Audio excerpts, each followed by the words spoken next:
I will act on it with dispatch, definitely forthwith. As soon as the Senate receives it, I will inform the Senate and refer it to the Committee on Rules. Pwedeng malaman po kung how are you preparing and how are the senators preparing, considering possible po talagang umakyat ng Senate? Doon, dapat yun muna i-address eh. Possible mo umakyat, aakyat ba? So yun ang isa sa mga pinag-usapan namin. And that's the reason that I hosted a dinner with some of the senators who were in town and who were interested at papag-usapan namin yung mga preparations sa Senate. And of course, automatically, we will be able to touch the issue of the possible impeachment na nasa House of Representatives. So, yun ang isa sa mga diniscuss lang. Going back to your question. Your preparations, SP, Okay. kayo and the Senate. Ako, personally, in the event that they find probable cause and there are articles of impeachment of any official that is submitted to the Senate, because of my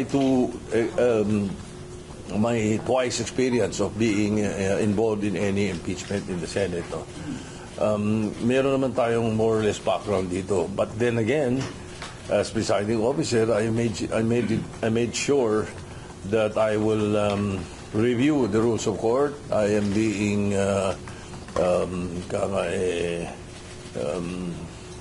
helped by a number of lawyers and at the very least 2 justices that are giving me a very good perspective of what to expect. Importante kasi is that I brush up on the rules of court so that it may jibe with the impeachment rules and the rules of the Senate because sui generis ang impeachment Di naman talaga exactly pwede mo sabihin judiciary ang buong system niya Hindi mayroong kombinasyon talaga sa amin sa impeachment. So I'm brushing up on that.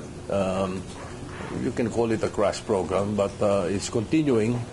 I have started twice already. Siguro I'll have another 2 programs next week.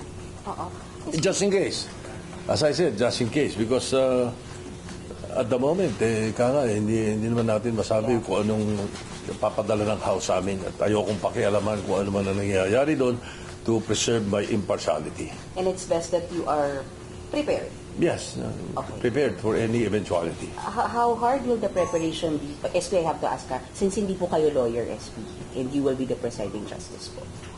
Even though, I don't see that as a problem, because the rules of the Senate are involved in the impeachment rules that the Senate has passed before, and if ever we do use it again, yun pa rin yun.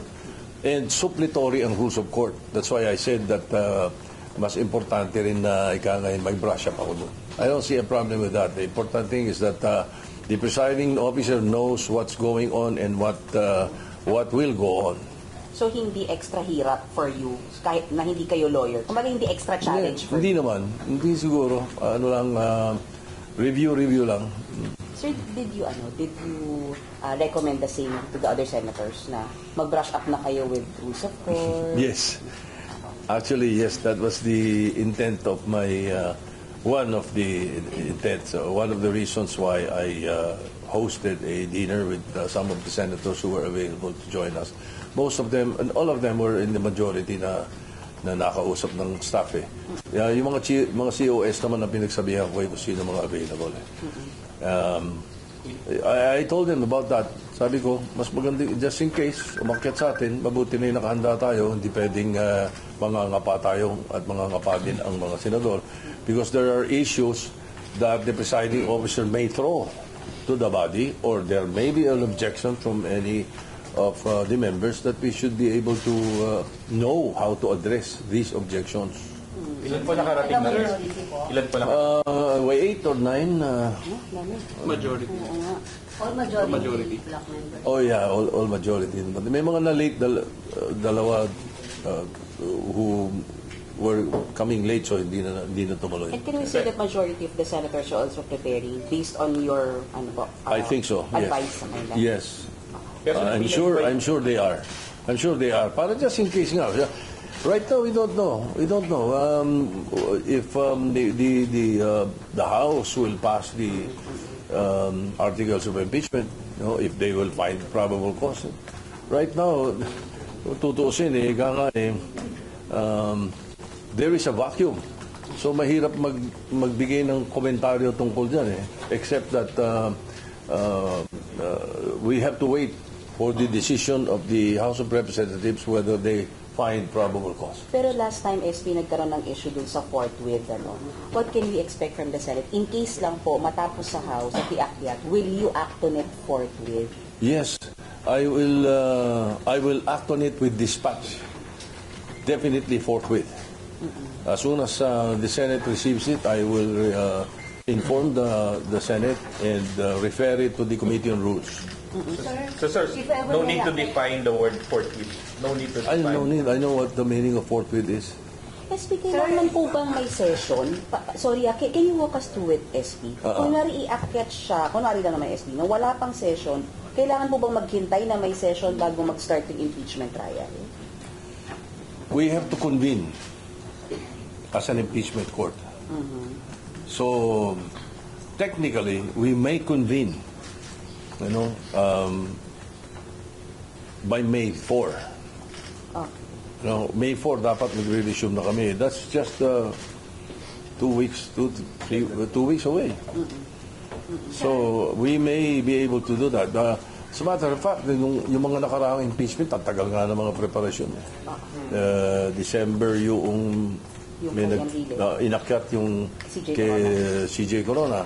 December inakyat. January na January na nag-start pero ano yun with dispatch nga ginawa doon kasi if I recall it right, December 11 nakarating sa Senate, December 11 pinasa ng House, December 12 nasa Senate, correct, yun. No, baliktad. December 12 House in-impeach 188 signatures and then December 13 transmitted to the Senate. December 14 the Senate convened as an impeachment court. Okay. The following day. Kasi in session kami niyan Yeah. And then December 15, the following day, Chief Justice Corona received a copy of the complaint. Formal, pinadala kagad namin. And then December 26, the Chief Justice filed his answer to the complaint. And then January 16, the trial began. So there was at least a month preparation for that, no? And I recall, if I'm not mistaken, the Senate President then, Senator Juan Ponce Enrile, and I was Majority Leader, kaya I was private to the actions being taken. We acted like a pre-trial Meron kami the legislative the legal bureau of the Senate, di ba? The Senate Legal Division started preparing parang a pre-trial, no? We asked to the official to submit and then all the necessary preparations were done. So Ganun, pwedeng mangyari yun dahil ganun kabilis din yun. Pero ito kasi tinamaan ito nung break. nung Christmas break. So SP, you can convene basta may session po. Tama? Convene as impeachment court basta may session. Basta pinakamadali is kung may session.